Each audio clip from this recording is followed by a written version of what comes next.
murder probe has been launched after a 16-year-old boy was stabbed to death in London yesterday. This follows a spate of stabbings and a rise in shoplifting across the country, and it begs the question, just how lawless has Britain become? And it's a question that a lot of people are asking, so let's try and explore it, right? I'm going to speak now to Steve Hartshorn, who is chair of the Police Federation, and also former Surrey Police and Crime Commissioner Kevin Hurley.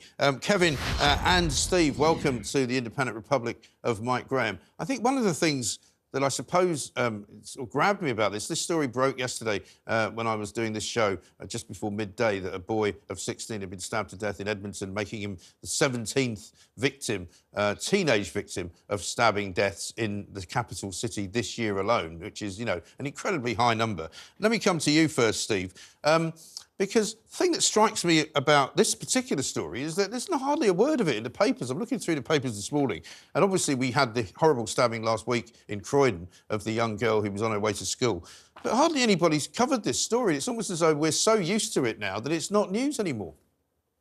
I quite agree, and good morning. It's almost as if people have been desensitised to a horrendous crime spate that appears to be taking place across the country, and the politics gets more of a headline, which is very sad because you could liken it to, it's a bit like a health pandemic. We need more police officers out there on the streets to start protecting the public, but we also need to be working more with the public to get information so we can try and prevent these crimes taking place in the first place. Yeah, absolutely right.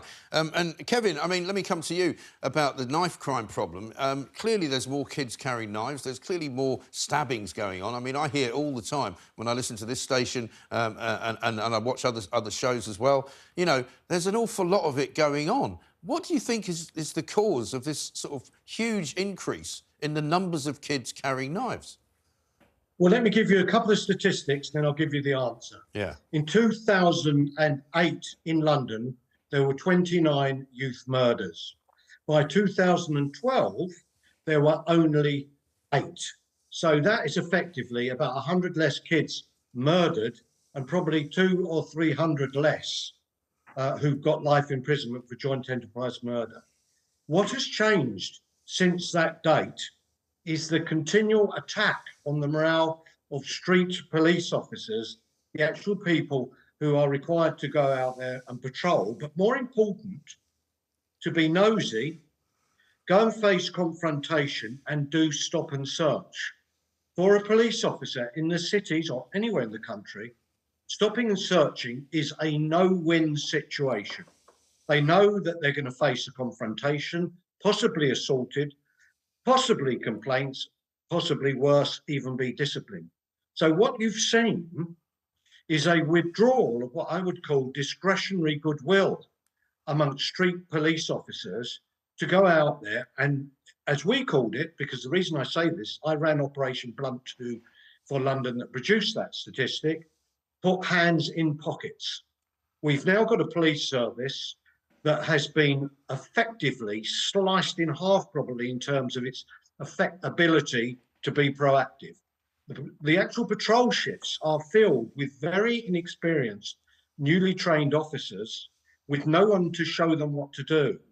And at the other end, if you like, of the spectrum, is experienced officers are hemorrhaging out well before pension because the pay conditions, but more important, the lack of support and criticism. So we've got Mayor Khan, for example, in London coming in saying, I'm going to stop and search and deal with it. Police are being racist. Then in an act of despair saying, we need to do more. Well, unfortunately, police officers are not silly. They know they're going to be hung out to dry. And I won't talk about the latest case of an officer charged with murder, but there are other cases where officers are effectively being thrown under the bus for split-second decisions. Yeah, but Kevin, hang on. I'm listening to what you're saying, and you're telling me all about the state of the police, but what you're not answering is why so many kids are carrying knives. So I'm going to let Steve have a go. No deterrent. Well, hang on. Yeah, but that's not the same thing. Yeah, all right, that's your view. Steve, is that right? It's the same thing. Well, it isn't. I don't think it is, because surely these kids have got parents. Yeah, all right, Kevin, hang on a sec. Hang on a sec. Let me go to Steve. Steve, surely there's a breakdown here somewhere else going on, because it's not just about the fact that there's no police. It's the fact that there's people who have got children who they must know are carrying knives, and they're happy for them to do so.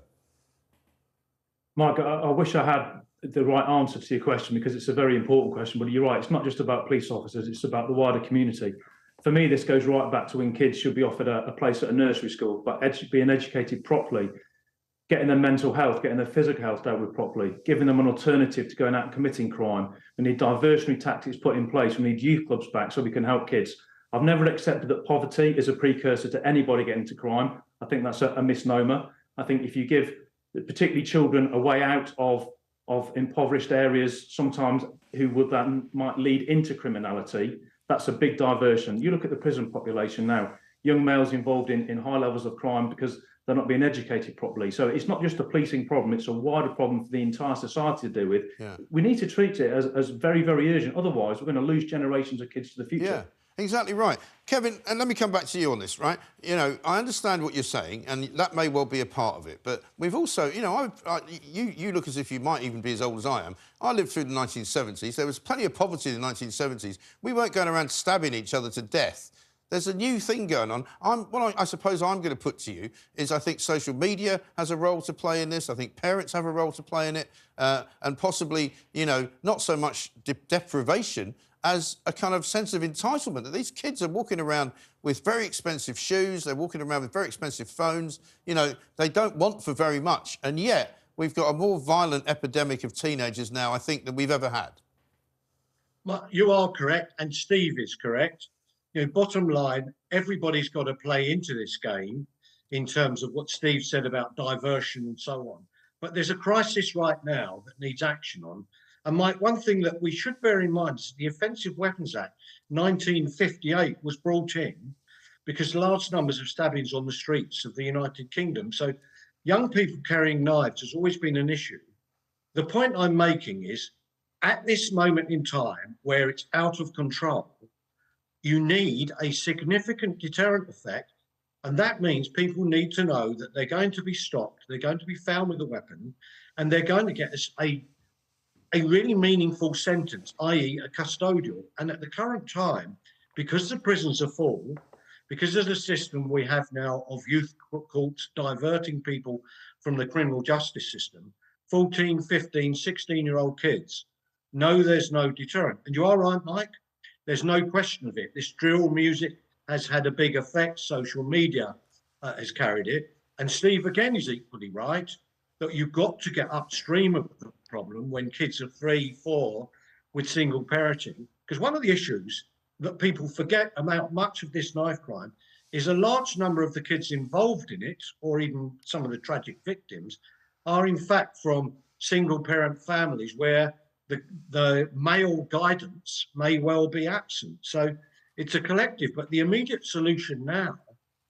is to reinvigorate, re-empower, get behind and support the police, which is a monstrous job. I mean, I really don't know how you can rebuild the morale of the police now so that individual officers are going to think it's worth their while doing stop and search. And I say that having come from a family of 9 Metropolitan Police officers, 6 of which were all on street and robbery squads, crime squads, who were very much proactive, putting their hands in pockets. The latest one has resigned halfway through their career. And I just look at it and I think it's not worth their while getting out there and getting stuck in. So we're left with the impact of the slashing cuts on the police, inexperienced officers, inexperienced sergeants and inspectors trying to tell them how to go about it, or even constables. It's a disastrous situation, but it needs to start with rebuilding the morale and motivation of the police, because they are the ones who create the deterrent, combined with we need more prison space. This is an unpopular thing to say, but you need more prison space, and we need to rebuild the courts so that people can immediately go through the courts instead of waiting for 2 years before justice. In short, there's no deterrent. That's why people shoplift everywhere.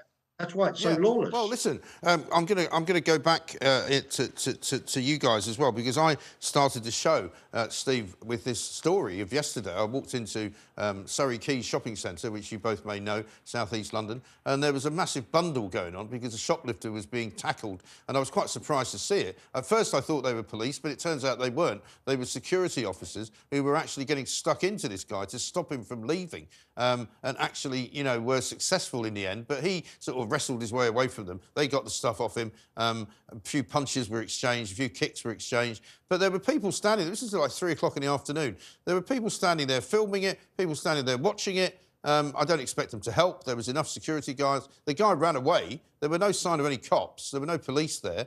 And obviously, you know, the guys got the stuff back, took it back into the shop, and they said, job done. But it was pretty horrific to watch.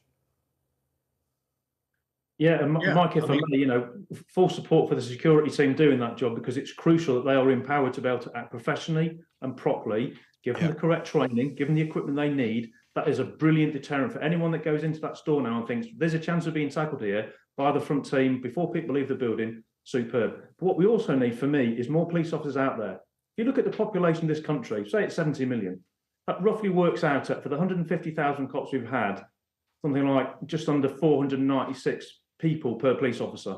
If you then cut that down further to police officers might do a 12-hour day shift and a 12-hour night shift, you're getting upwards towards one police officer being responsible for roughly, and it's very rough data, and it's, you know, it's not an exact science, about 1,000 people.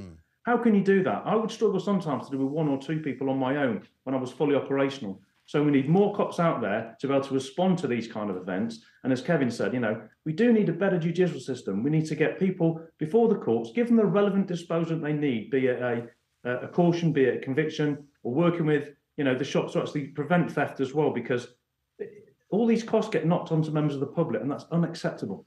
Yeah, absolutely right. Listen, great to talk to both of you. Thank you very much indeed. It's a massive problem, but both of you have addressed lots of it. Kevin Hurley, former Surrey Police and Crime Commissioner, Steve Hartshorn, Chair of the Police Federation as well.